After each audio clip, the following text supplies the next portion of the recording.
여러분, 오늘은 무슨 날인지 아시죠? 종료주일입니다. 예수님께서 십자가 지시기 위해서 예루살렘 성전에 들어오는 그날, 여러분들이 그 종료주일을 온전히 마음 가운데 새기고 우리에게 과연 무엇을 말씀하기를 원하시는지를 깨닫는 저와 여러분들 되시기를 간절히 바랍니다.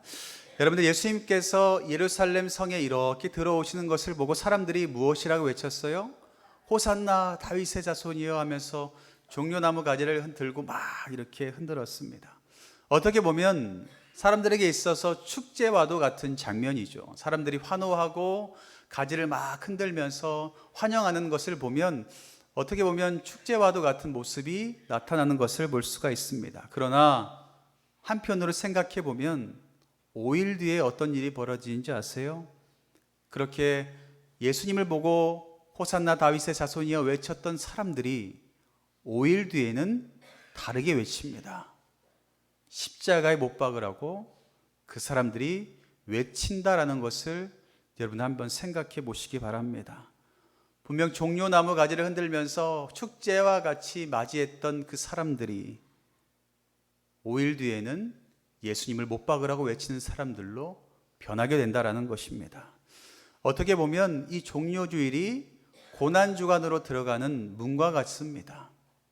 예수님께서 종료주일을 통하여서 이제 고난주간으로 들어가는 그 문을 통과한다라는 것으로 여러분들 생각해 보시면 될 것 같습니다.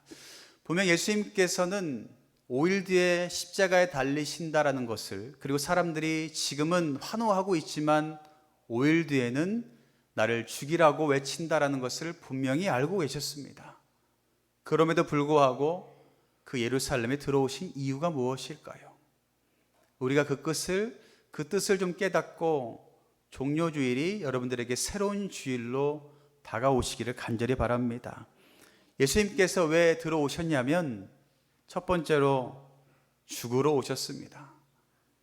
다른 것이 아니라 죽으러 오셨어요. 분명 예수님께서는 예루살렘 이 성전에 들어오시기 전에 제자들에게 최후의 만찬 가운데 말씀하신 것이 있습니다. 마가복음 10장 33절과 34절에 예수님께서 이렇게 말씀하셨어요. 보라, 우리가 예루살렘에 올라가노니 인자가 대제사장들과 서기관들에게 넘겨짐에 그들이 죽이기로 결의하고 나를 이방인들에게 넘긴다. 그리고 그들은 나를 능욕하고 침뱉고 채찍질하고 죽일 것이나 3일 만에 살아나리라 라고 주님께서 말씀하셨습니다. 예수님께서는 분명 알고 계셨습니다. 내가 십자가에 죽게 된다라는 것을. 그리고 그렇게 환호하고 있던 사람들이 나를 죽이려고 외친다라는 것을 분명히 알고 계셨습니다. 그 뜻을 알고 예수님께서는 예루살렘 성 안에 들어오시지만 많은 사람들이 막 외치지만 예수님은 기뻐하지 못하셨습니다.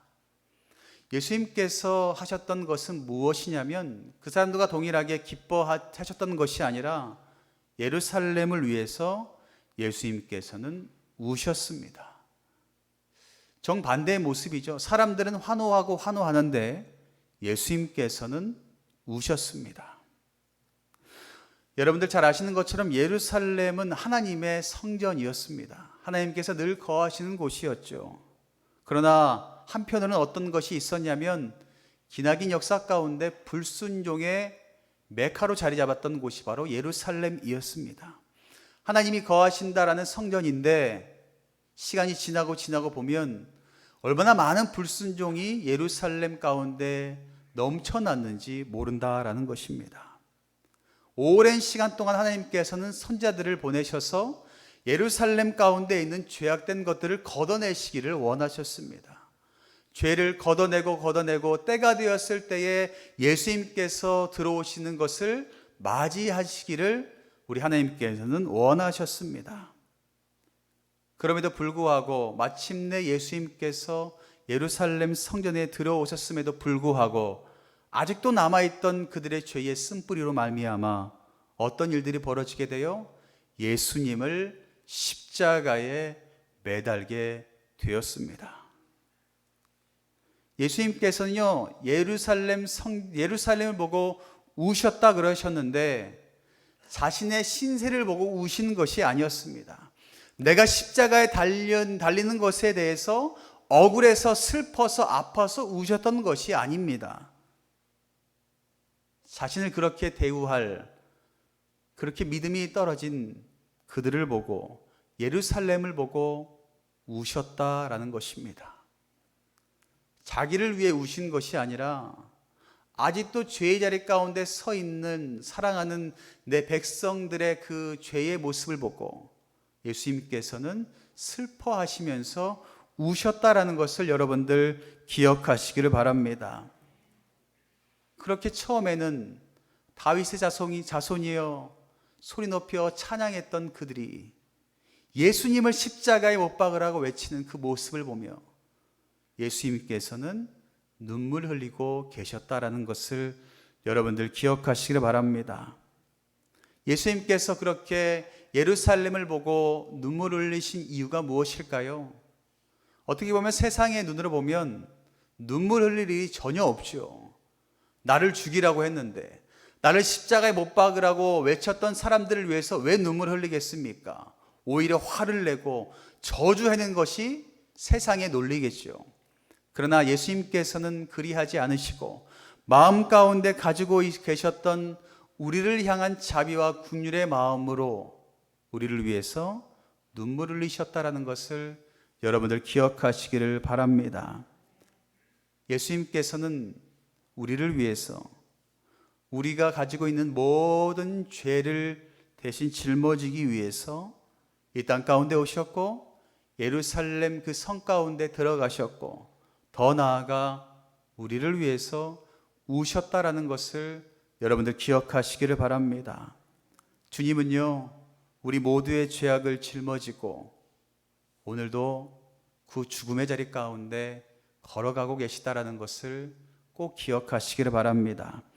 어떻게 보면 부활절이라고 사람들은 또 다음 주면 또 이제 부활절이잖아요.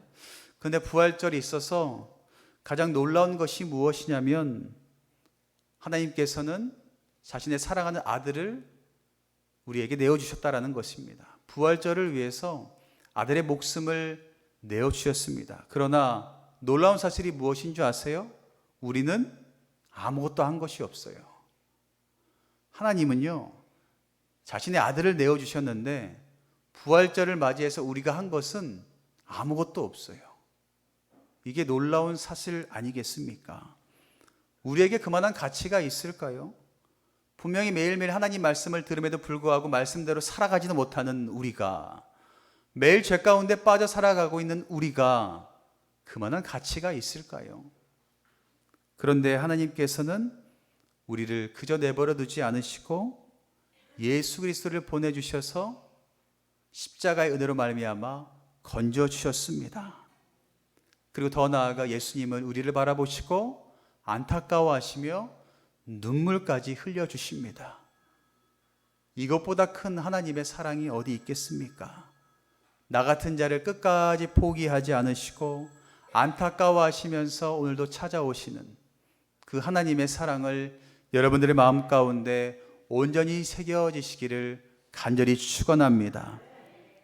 여러분들은 나를 위해서 예루살렘에 들어오시는 그 예수님을 오늘 이 시간 어떻게 맞이하고 계십니까? 이 사람들과 동일하게 외치고 계십니까? 아니면 십자가에 못 박으라고 이야기하고 계십니까? 여러분들의 마음 가운데 예수님을 올바로 모시기를 간절히 축원합니다. 예수님께서 그럼에도 불구하고 그 예루살렘 성전에 왜 들어오셨냐면 평화의 왕으로 오셨습니다. 예수님께서는요, 그 땅 가운데 그 혼탁한 세상 가운데 평화를 주시기 위해서 오셨다라고 분명하게 말씀하고 있습니다. 예수님께서는 스가랴 예언자가 말씀한 것처럼 어린 나귀를 타고 예루살렘에 입성하십니다.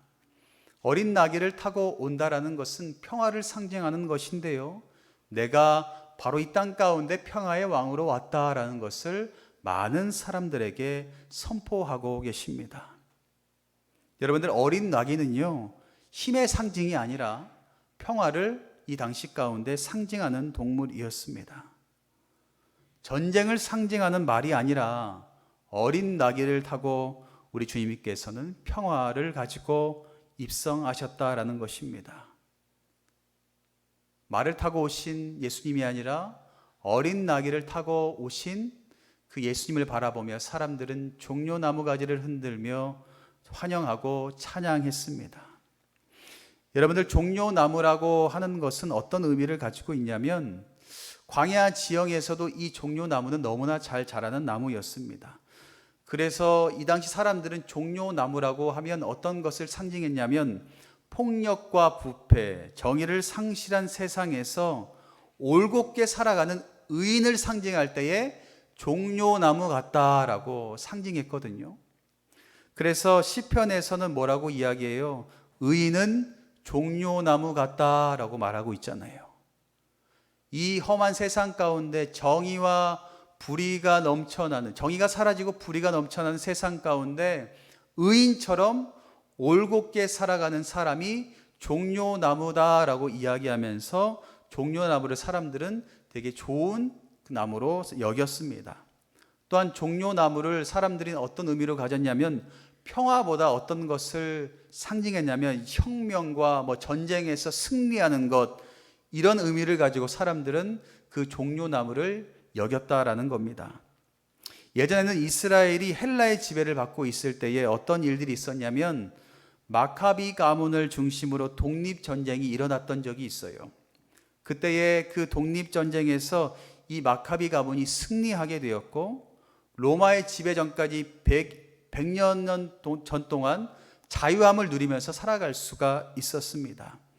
그래서 이때 당시에 승리한 마카비 군대가 예루살렘을 입성할 때에 유대인들이 무엇을 했냐면 환호하면서 종려나무 가지를 막 흔들었습니다. 그러면서 수금과 비파와 심벌 이런 것들을 다 가지고 오면서 연주하면서 그들을 환영했던 적이 있었거든요. 그래서 이 사람들은 동일한 마음을 가지고 있었어요. 예수님께서 오신다고 하시니, 만왕의 왕, 다윗의 왕이라는 분이 오신다고 하니 그들 또한 그 전에 했던 행동을 똑같이 합니다. 종려나무 가지를 흔들고 전쟁에서 승리한 사람을 맞이하는 것처럼 그 예루살렘에 있던 유대인들이 동일한 행동을 하게 됩니다. 왜 그렇게 했을까요? 이 당시에 로마의 압제가 너무 힘들었거든요. 로마의 그 지배 가운데 이 유대인들이 살아가는 것이 너무 힘들었어요. 그래서 매일매일 마음 가운데 품고 있던 것은, 누군가 오셔서 하나님께서 보내신 왕이 오시면 이 로마의 압제를 우리가 이길 수 있을 것이다, 이 로마의 압제에서 자유함을 얻을 수 있을 것이다 라는 생각을 늘 품고 있었어요. 그런데 정말 그들이 기다리고 기다리던 다윗의 왕이라는 사람이 오는 겁니다. 그러니 어때요? 야, 이제 이 왕을 통해서 우리가 전쟁에서 승리할 수 있겠구나, 그런 마음을 가지고 종려나무를 가지를 들고 막 흔들었던 겁니다. 만왕의 왕 다윗의 자손이여, 내가 주님을 찬양합니다 라고 하면서 왕으로 그 예수님을 맞이했다라는 것입니다. 자신들의 그 억울함과 자신들의 그 분노를 풀어줄 왕으로 예수님을 여겼다라는 것입니다. 그러나 그들의 바램과는 다르게 예수님께서는 뭐라고 말씀하세요? 나는 평화의 왕으로 왔다라고 말씀하셨습니다. 예수님께서는 스가랴의 선지자 예언의 말씀처럼 어린 나귀를 타고 오셨습니다. 병거가 아니라, 말이 아니라, 그리고 그것으로 인하여서 전쟁이 아니라 평화의 왕으로 그 땅 가운데 오셨다라는 것입니다. 오늘날 세상을 살아가는 많은 사람들이 원하고 갈망하는 것이 무엇인 줄 아세요? 그러한 예수님을 원하세요. 예루살렘 사람들이 원하셨던 그 예수님, 자신의 그 아픔과 자신의 그 억울함을 풀어줄 그 막강한 힘과 권력을 가진 예수님을 지금 사람들도 동일하게 찾고 있습니다. 예수님께서 나에게 오시면 나에게 물질의 은혜가 있겠지. 예수님께서 나에게 오시면 나에게 더 큰 권력을 허락해 주시겠지. 예수님께서 나에게 오시면 나의 억울함을 풀어주겠지. 지금도 많은 사람들이 종려 나무가지를 흔들며 바라고 원했던 그 예수님을 찾고 있습니다. 근데 여러분들 기억해야 될 것은, 이러한 예수님을 찾는 것은 사람의 생각이 아니라 마귀의 생각 가운데 놓여 있다는 것을 여러분들 꼭 기억하시기를 바랍니다. 예수님께서도요, 공생의 기간을 시작하실 때에 누구의 시험을 받으셨어요? 마귀의 시험을 받으셨습니다. 마귀의 시험을 받았는데 그 시험 가운데 무엇이 있었어요? 돌로 떡을 만들면 내가 물질을 너에게 허락해 주겠다. 사람들에게 인기 있는 사람으로 만들어 주겠다. 예수님은 거절하십니다. 그리고 또 어때요? 성경 꼭대기에서 뛰어내려 봐라. 그 기적을 보여주면 사람들이 구름대같이 몰려들 거야. 예수님께서는 거절하셨습니다. 또한 마지막 어때요? 나한테 절하면 내가 세상의 모든 것들을 다 주겠다라고 하지만 예수님께서는 또 어떠하십니까? 거절하십니다. 분명 예수님께서는 이 마귀의 시험 가운데 놓여 있었지만 다 거절하세요. 우리들도 분명 세상에 살아가면서 많은 세상의 유혹과 시험이 있습니다. 그 세상의 유혹과 시험 가운데 여러분들 넘어지지 않으시기를 간절히 축원합니다. 세상의 그 유혹 가운데 넘어지는 것은 예루살렘 가운데 입성하신 예수님을 군사적인 그 왕으로 모시면서 나의 모든 문제의 해결의 근원으로 여기는 그 시험 가운데 넘어진 사람이 하는 행동과 동일하다는 것을 여러분들 꼭 기억하시기를 바랍니다. 교회도요, 이런 세상의 힘을 가지고 주님의 일들을 감당하려는 교회들이 너무나 많이 있습니다.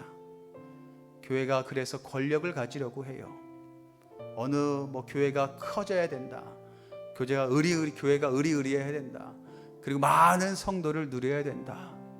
그러면 하나님께서 기뻐하시는 줄 알아요. 그런 착각 가운데 빠져 있는 교회들이 너무나 많이 있습니다. 우리가 분명히 기억해야 될 것은 하나님께서 원하시는 교회는요, 하나님을 사랑하고 예수 그리스도를 사랑하고 그저 그 말씀대로 살아가는 사람들이 모인 그 교회를 우리 주님께서는 원하세요. 교회가 크건 교회가 작건 그건 중요하지 않습니다. 얼마나 하나님을 사랑하고 예수님을 사랑하는 사람들이 모여있느냐를 우리 주님께서 바라보신다라는 것을 꼭 기억하시기를 바랍니다. 예수님께서는요, 세상의 그 권력을 여러분들에게 쥐어지기 위해서 오신 것이 아니라 여러분들이 가지고 있는 걱정, 근심, 염려들을 해결하시기 위해서 오신 것이 아니라 이 땅 가운데 평화를 주시기에 오셨다라는 것을 꼭 기억하시기를 바랍니다. 사랑하는 성도 여러분, 오늘은 종료주일이죠. 종료주일 가운데 많은 일들이 일어납니다. 군중들은 자신들의 모든 문제를 해결할 노마를 물리쳐줄 왕으로 여기면서 종려나무 가지를 흔들며 그들을 예수님을 맞이합니다. 그러나 예수님께서는 그 환호성 가운데 눈물을 흘리고 계십니다.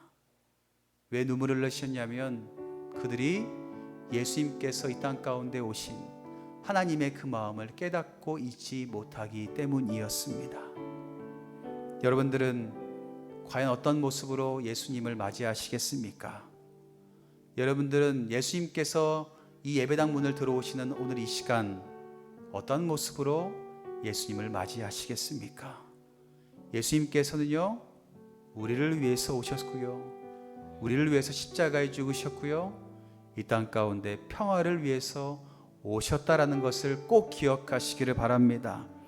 그럼 우리가 어떻게 살아가야 되겠습니까? 평화를 나누면서 살아가야 되지 않겠습니까? 여러분들 오늘부터 시작되는 또 내일부터 시작되는 고난주간 가운데 여러분들 평화를 나누는 여러분들 되시기를 간절히 바랍니다. 예수님께서는요, 고난주간 가운데 평화를 계속해서 나누셨습니다. 여러분들도요, 내일부터 하루하루 평화를 계속 나누셨으면 좋겠습니다. 여러분들이 가는 그곳이 여러분 때문에 평화가 넘쳐났으면 좋겠고요, 여러분 때문에 사랑이 넘쳐났으면 좋겠습니다. 여러분 때문에 더욱더 분란이 일어나는 것이 아니라, 더욱더 불평이 일어나는 것이 아니라 예수님께서 그리하셨던 것처럼 여러분 때문에 평화가 넘쳐나는 그 은혜가 있으시기를 간절히 바랍니다. 한 주간도 예수님께서 그리하셨던 것처럼 우리도 우리의 죄악되는 것들을 다 내어놓고 평화를 전하며 하루하루 살아가시기를 주님의 이름으로 간절히 축원합니다.